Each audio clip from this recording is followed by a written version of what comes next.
ఉమ్మడి ఖమ్మం జిల్లాకి ఒక హిస్టారిక్ డేగా నేను భావిస్తున్నాను.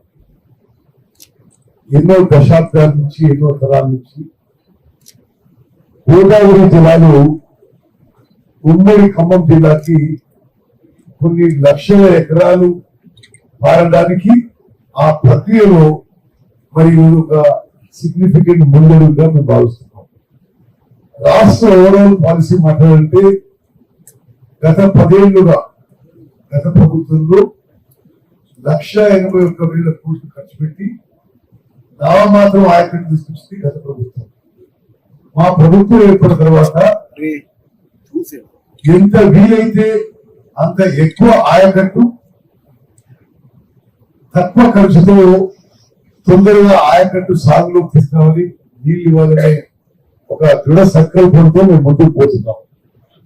మా ఆబ్జెక్టివ్, మా టార్గెట్ ప్రతి సంవత్సరం 6 నుంచి 6.5 లక్షల ఎకరాలు కొత్త ఆయకట్టు ఏర్పాటు చేయడం, ఈ 5 ఏళ్లలో 30 నుంచి 35 లక్షల ఎకరాల కొత్త ఆయకట్టు ఏర్పాటు చేయాలనే మా ప్రభుత్వం ముఖ్యమంత్రి రేవంత్ రెడ్డి గారి నాయకత్వంలో, మరి అదేవిధంగా ఉప ముఖ్యమంత్రి బట్టి విక్రమార్క గారు, మేమందరం కూడా కేంద్ర మంత్రిలో ఒక సంకల్పంతో ముందుకు పోతున్నాం. ఆ ఎక్సర్సైజ్ కి భాగంగానే ఈరోజు ఇక్కడ మరి ఈ 2వ పంపింగ్ స్టేషన్ కి పంప్స్ ఆన్ చేయడం జరిగింది. అదేవిధంగా 3వ పంపింగ్ స్టేషన్ కూడా రేపు లో మరి ఆన్ కాబోతుంది. ఆగస్టు 15వ తారీఖున ముఖ్యమంత్రి గారి సమక్షంలో ఈ 2-3 పంప్ హౌస్లు ప్రారంభించబడతాయి. అదేవిధంగా అదే రోజు ముఖ్యమంత్రి గారు వైరాల బహిరంగ సభలో 2 లక్షల రుణమాఫీ విషయంలో 2 లక్షల రూపాయల వరకు రైతు రుణమాఫీ పూర్తి చేసే ప్రక్రియ ఆ సభలో పాల్గొని రాష్ట్ర మొత్తంలో 2 లక్షల వరకు రైతులకు ఉన్న రుణమాఫీ పూర్తి చేయడానికి ఆ చెక్కులు అందజేయడం జరుగుతుంది. మిత్రులారా, ఈ సీతారాం లిఫ్ట్ ఇరిగేషన్ ప్రాజెక్ట్ కి మేము అధికారంలో వచ్చినప్పుడు నీటి కేటాయింపులు లేవు. మేము మా ఇనిషియేటివ్ తో అనేక ఆటంకాలున్నా ఇది ముందుకు తీసుకుపోయి 67 టీఎంసీలు కేంద్ర ప్రభుత్వం గోదావరి నది జలాల నుంచి ఈ ప్రాజెక్టు కేటాయించాలని చెప్పి ముందుకు తీసుకుపోయినాం. మరి అది చివరి దశలో చేరింది. నా అభిప్రాయంలో ఒక 10-15 రోజుల్లో ఈ సీతారామ లిఫ్ట్ ఇరిగేషన్ ప్రాజెక్ట్ కి గోదావరి జలాలు 67 టీఎంసీలు కేంద్ర ప్రభుత్వం ఇచ్చి కేటాయిస్తూ ఆదేశాలు రావున్నాయని చెప్పి నా సంపూర్ణ విశ్వాసం. ఈ జిల్లా విషయాల్లో అపార అనుభవం ఉన్న తుమ్మల నాగేశ్వరరావు గారు, పొంగులేటి శ్రీనివాసరెడ్డి గారు అన్ని విషయాలు చెప్పారు. నేను ఒకటే ఉమ్మడి ఖమ్మం జిల్లా ప్రజలకి, రైతులకి మాటిస్తున్నా, ముఖ్యమంత్రి రేవంత్ రెడ్డి గారు నా పక్షాన, నా తరఫున ఇది ఆగస్టు 2024 15th ఆగస్ట్ కి పంప్ ఆన్ కోసం చీఫ్ మినిస్టర్ గారు వస్తున్నారు.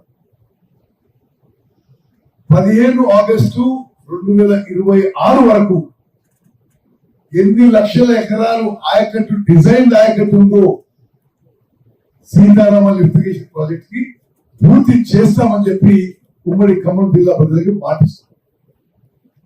ఎంత ఖర్చైనా సరే, ఎన్ని వేల కోట్లు ఖర్చైనా సరే 2 ఏళ్లలో మరి కొన్ని వేల ఎకరాల ల్యాండ్ ఎక్విజిషన్ అవసరం ఉంది. సరే, ఇంకా చాలా పనులు డిస్ట్రిబ్యూటరీ సిస్టమ్ మొత్తం కూడా వర్క్స్ మిగిలినాయి. అన్ని పనులను కూడా ఈ 2 ఏళ్లలో పూర్తి చేస్తామని చెప్పి ఉమ్మడి ఖమ్మం జిల్లా ప్రజలకి మాటిస్తున్నాం. ఈ రాష్ట్ర ప్రభుత్వానికి, కాంగ్రెస్ ప్రభుత్వానికి ఒక ప్రియారిటీ ప్రాజెక్ట్ తీసుకొని ప్రతి ఫోర్ట్ నైట్, ప్రతి నెలకి రివ్యూ చేసి ముందుకు తీసుకుపోతామని చెప్పి నేను మనం చేస్తూ, నిన్ననే నేను ఇరిగేషన్ శాఖ ముఖ్య కార్యదర్శి ఇంజనీర్ అందరితో మరి సమీక్ష చేయడం జరిగింది. ఎక్కడెక్కడ ఏ విధంగా ఆయకట్టు సృష్టించే అవకాశం ఉంటుందో అది చేపట్టాలి. కలెక్టర్ గారు, మీరు మరి ల్యాండ్ అక్విజిషన్ విషయంలో whatever money you want we will give you. Land acquisition విషయం వార్ ఫుటింగ్ లో చేపట్టాలి. ఇప్పుడు తుమ్మల నాగేశ్వరరావు చెప్పారు, ఎక్కడ ఏ ప్యాకేజ్ కింద ఎంత ఎంత ల్యాండ్ ఎక్విజిషన్ చేయాలి. మరి డిస్ట్రిబ్యూటెడ్ కెనాల్స్ విషయంలో కూడా మరి ఇక్కడ మా శాఖ ముఖ్య కార్యదర్శి రాహుల్ బుజ్జా గారు ఉన్నారు.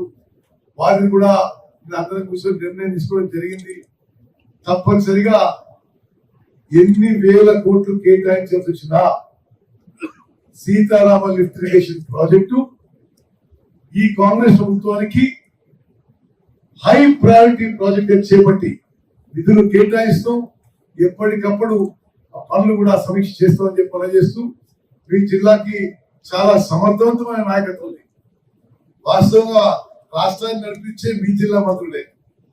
మరి ఉప ముఖ్యమంత్రి బట్టి విక్రమార్క గారు, వ్యవసాయ శాఖ మంత్రి తుమ్మల నాగేశ్వరరావు గారు, రెవెన్యూ మంత్రి పొంగులేటి శ్రీనివాసరెడ్డి గారు, వీరి ఆధ్వర్యంలో మరి ఉమ్మడి ఖమ్మం జిల్లాలో గోదావరి నదీ జలాలు ఎంత మేరకు తీసుకుపోతామో ఇప్పుడు జరుగుతున్న పనులతో అదనంగా ఎక్కడెక్కడికి ఇప్పుడు శ్రీనివాసరెడ్డి గారు ఎంత వరకు ఈ ప్రాజెక్ట్ ద్వారా ఈ స్కీమ్ ద్వారా నీళ్లు చేరుస్తామని చెప్పి నేను మనం చేస్తున్నాం.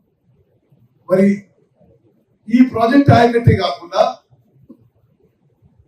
నాగేశ్వర గారు చెప్పినట్టుగా నాగార్జున సాగర్ ప్రాజెక్ట్ కింద ఉన్న ఆయకట్టు స్టెబిలైజేషన్ కోసం కూడా వైరా కాన్స్టిట్యున్సీలో 1,20,000 ఎకరాలకి ఈ ప్రాజెక్ట్ ఉపయోగపడుతుంది.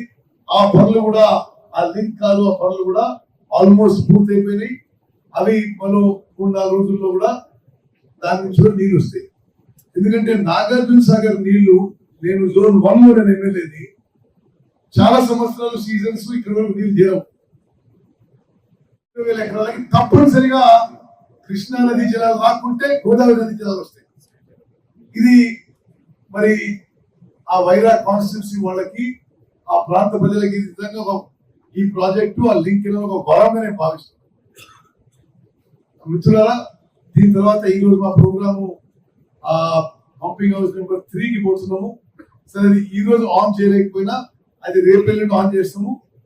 ముఖ్యమంత్రి గారు 15వ తారీఖు వచ్చే లోపల ఈ 2 పంపింగ్ స్టేషన్లు పూర్తి స్థాయిలో నడిచే విధంగా వారి ద్వారా స్విచ్ ఆన్ కార్యక్రమం ఉంటుంది.